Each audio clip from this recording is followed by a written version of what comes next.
So why is it called the Third Reich? What were the First and Second Reichs, and what does Reich even mean? The answers to these and some other questions coming up later in this video, but first... No, I'm kidding, let's crack on. The term Third Reich was invented by the Nazis and it was all part of their propaganda. The official name of the country at that point was Deutsches Reich in German, and in English, German Reich, which is confusing because before 1918, although the German name of the country was, just as it was afterwards, Deutsches Reich, the official English translation was German Empire. It changed in 1918, and this came about because the German word Reich, quite simply, has no perfect English translation. The German Reich simply means a significantly large state with definite borders, ruled by one government or one person. It could be an empire or a kingdom, or even, as in the case of France, a republic. I have seen people translate this as realm, but that's not always correct. A realm is an area that is ruled by somebody royal, usually a king. The United Kingdom is a realm. France is not. But actually, if you go back far enough, by which I mean several centuries, the closest translation probably was empire, as in, for example, the Roman Empire, which was a large domain encompassing many different nations, but all under the authority of a single person. More recently, though, the English Empire has come to mean an area ruled by a monarch with the rank of emperor, and who therefore outranks kings. The specific German word for that is Kaiserreich, as opposed to Königreich for a mere kingdom. Now, from about the 10th century to the 19th century, what eventually became the Germany we know today was the Holy Roman Empire. And originally that was empire in the old sense. In German, the corresponding word is quite simply Reich. But why holy? And why Roman? Well, it wasn't always called that, but back in the day, people used to take biblical prophecies very seriously indeed. And in particular, the book of Daniel speaks of 4 realms that would rise and fall, after which the world would end.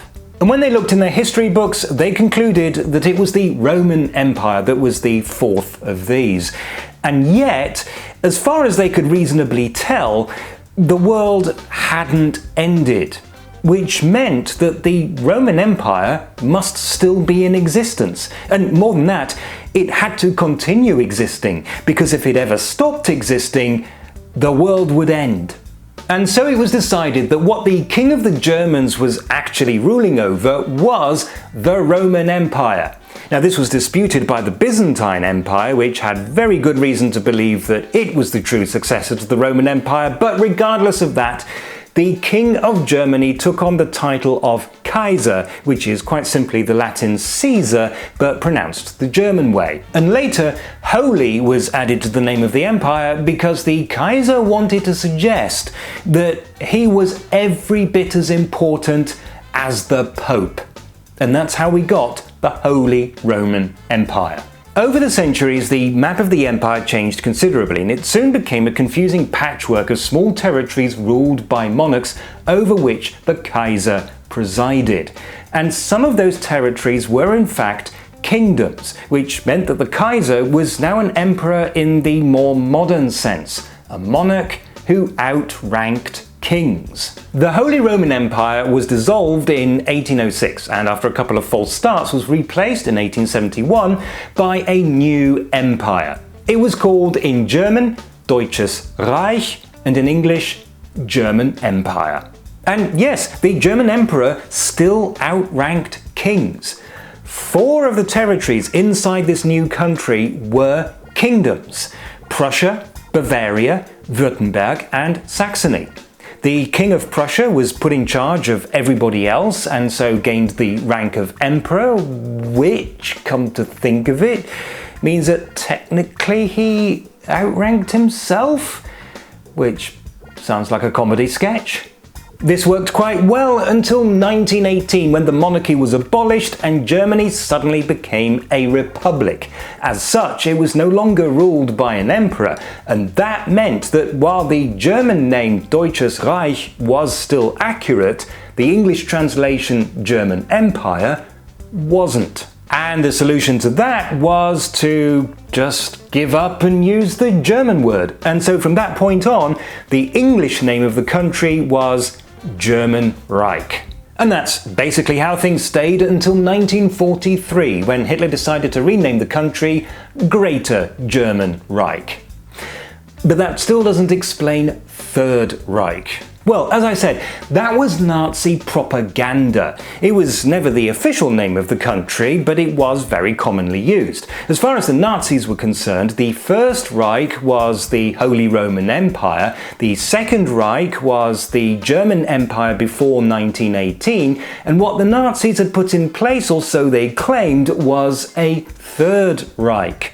Until, that is, opponents started mocking the idea and Hitler asked everybody to please stop calling it that. But if you've been paying attention, you'll notice that I haven't yet mentioned the Weimar Republic.